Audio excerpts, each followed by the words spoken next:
फेरि एकछिन कुन रे साँचो यही हो साँचो चाहिँ मेन चाहिँ मेन साँचो ढोकाको साँचो भयो यो तल मकैको साँचो यो तल तान्ने बित्तिकै यो यसलाई झार्छ अनि यो निस्केर पर ढोका हाल्छ ए यो ढोका थुनिन्छ अनि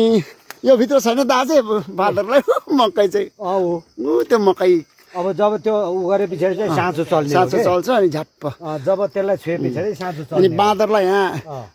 के अरे लोभ्याउन चाहिँ मकै छर्नुहोस् त दाजे छर्नु त परेन मकै पनि छरिन्छ वरिपरि अनि यसो खाँदै खाँदै झुक्किँदै अनि त्यसपछि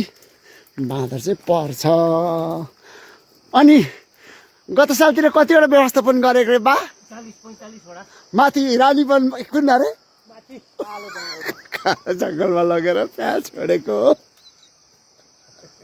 यस्तो छ है हाम्रो प्लान चाहिँ कस्तो लाग्यो तपाईँहरूलाई हाम्रो यस्तो छ अब हेरौँ हिजो अर्को बनायो आज फेरि अर्को बनाइएको छ दुईवटा बनायो अब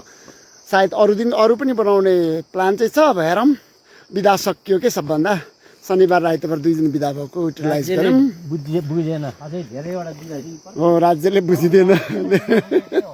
यतिखेर चाहिँ वास्तवमा यति धेरै दुःख दिएको छ कि हामीलाई बाँदरले त्यसले गर्दा यो हाम्रो यो एउटा हाम्रो प्रयत्न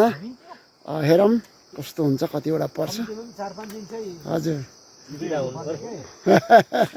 त्यही त है हजुर त्यही त अलिकति टाइम हाम्रो हामी चाहिँ स्कुलले भएकोले हाम्रो अब टाइम अलिक कम हुन्छ त्यही भएर बिदाको मौका छोपेर हामीले पनि योगदान गरेको अनि सबै मिलेर यस्तो बनायौँ हेरौँ